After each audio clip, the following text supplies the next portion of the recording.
মুহূর্তেই মৃত্যুপুরী কাশ্মীর, প্রকৃতির ভয়াল রূপে কাঁপছে কাশ্মীর।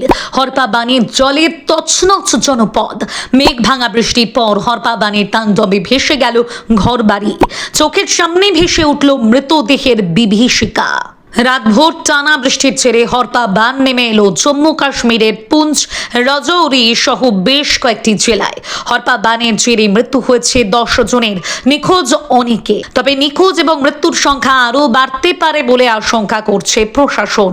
নিচু এলাকাগুলি জলমগ্ন হয়ে পড়েছে।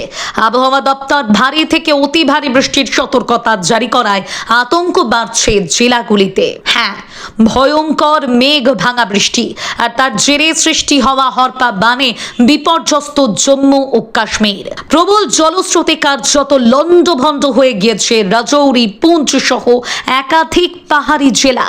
কোথাও নদীর বাঁধ ভেঙে জনবসতিতে ঢুকে পড়েছে জল, কোথাও আবার ভূমিধসে ভেঙে পড়েছে বাড়িঘর।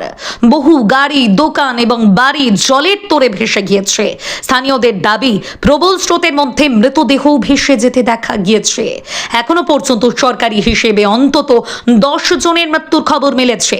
নিখোঁজ রয়েছেন বহু মানুষ, ফলে মৃতের সংখ্যা আরও বাড়তে পারে বলে আশঙ্কা করছে প্রশাসন। ভারতীয় আবহাওয়া দপ্তর আগেই জম্মু ও কাশ্মীরে ভারী থেকে অতি ভারী বৃষ্টির পূর্বাভাস দিয়েছিল। শুক্রবার থেকে শুরু হওয়া টানা বর্ষণ শনিবার ও রবিবার আরও ভয়ঙ্কর আকার নেয়। পাহাড়ি ঢাল বেয়ে মুহূর্তের মধ্যে ফুলে ফেঁপে ওঠে দারহালি, খান্দালি, শুকতো এবং জামলা সহ একাধিক নদী। রাজৌরির দারহালি নদীর জল বিপদসীমা ছাড়িয়ে বাঁধ ভেঙে বাসস্ট্যান্ড ও আশেপাশের এলাকায় ঢুকে পড়ে। পার্কিংয়ে দাঁড়িয়ে থাকা অসংখ্য গাড়ি জলের তোড়ে ভেসে যায়। বহু বাড়ির একতলা সম্পূর্ণ জলমগ্ন হয়ে পড়ে। বিদ্যুৎ ও যোগাযোগ ব্যবস্থা একাধিক এলাকায় ব্যাহত হয়েছে। সবচেয়ে বেশি ক্ষতিগ্রস্ত হয়েছে রাজৌরি ও পুঞ্চ জেলা। পুঞ্চে বাড়ি ধসে 3 জনের মৃত্যু হয়েছে। রাজৌরিতে ভূমিধসের ঘটনায় প্রাণ হারিয়েছেন অন্তত 1 জন।